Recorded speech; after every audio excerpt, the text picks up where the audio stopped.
befriended with the Casagrandes? Yes.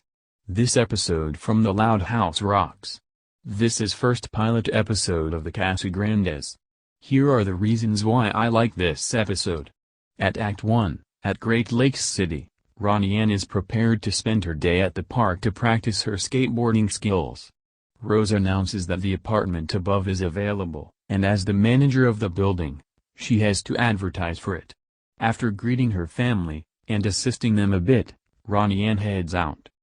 When Ronnie Ann asks her local hot dog vendor Bruno to give her a hot dog with the works, at 9 a.m., a girl behind her asks for the same.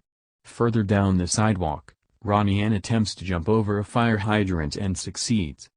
The girl from before meets up again, and asks Ronnie Ann if she can try, and she agrees.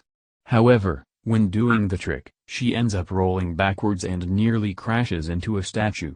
When Ronnie Ann asks the girl if she has ever skateboarded before, the girl says that she hasn't, but has just recently moved here and wants to try everything new. Fascinated with her enthusiasm, Ronnie Ann introduces herself, and the girl introduces herself as Sid Chang. While feeding the pigeons pieces of hot dog, Ronnie Ann and Sid exchange several pieces of personal information, like how Ronnie Ann is from Royal Woods and her father lives in Peru, while Sid's mother is a zoologist while her father works as a subway conductor. When Sid gets a text from her mother saying that she's done with something, she leaves.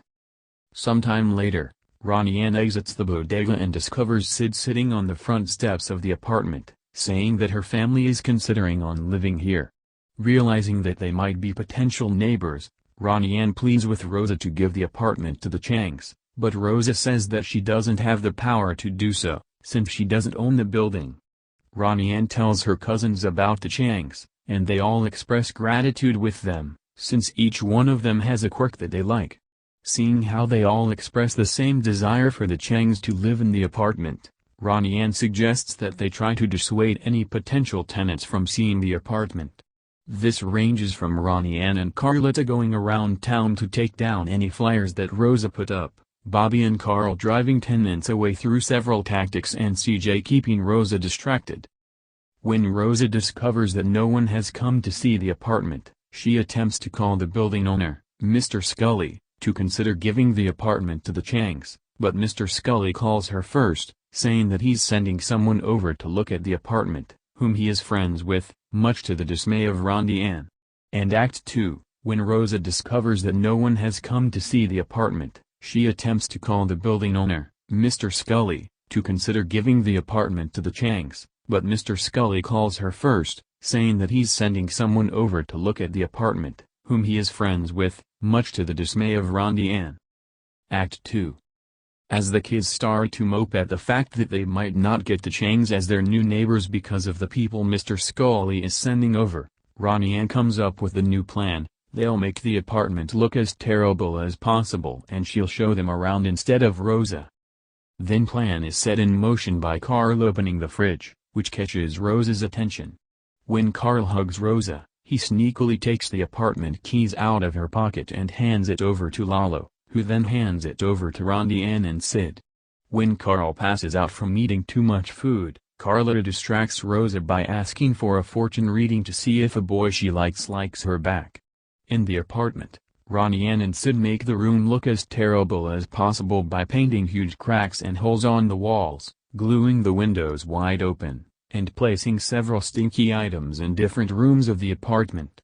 With their work done, CJ heads up to another resident of the building, Mrs. Kernicki, and Ronnie Ann sneaks the keys back into Rosa's pocket.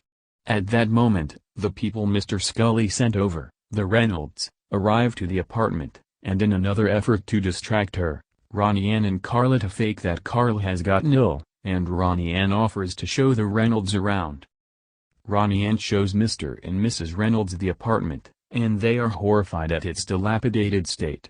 The Reynolds are further discouraged when they hear Clog dancing upstairs, courtesy of CJ, their inability to close the windows shut, the amount of animals living in the area and how the bedrooms are above the dumpster area. When the Reynolds leave, Ronnie Ann lies to Rosa by saying that the Reynolds weren't interested in the apartment because the building lacks an elevator. Suddenly, Just when the kids and Sid begin to celebrate at becoming neighbors, Mr. Scully arrives and tells Rosa about what happened to the Reynolds. Mr. Scully, thinking that Rosa isn't taking care of the apartment, fires her as the manager of the building. This prompts Ronnie Ann to confess about what she did, saying she did it all for her friend wanting the place. Casagrande and Chang sometime later, as Ronnie Ann sulks in her room, and possibly getting punished for what she had done, Maria and Rosa enter, and state that while they are displeased with what Ronnie Ann had done, Ronnie Ann apologizes for she did it, but Rosa is glad that she still gets to keep her job as manager. Maria then tells Ronnie Ann that she must undo all the damage to the apartment. Ronnie Ann promptly fixes up the apartment, with a little help from Sergio, and Rosa tells her to come downstairs to welcome the new neighbors.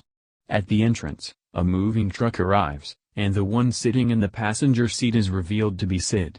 When Ronnie Ann expresses confusion about why the Changs are here, Mr. Scully explains that he was moved by Ronnie Ann going through so much trouble for a friend, and found a way to fix both sides. He had the Reynolds live in another building he owned so that the Changs can live with the Santiagos and Casagrandes, much to Ronnie Ann and Sid's happiness.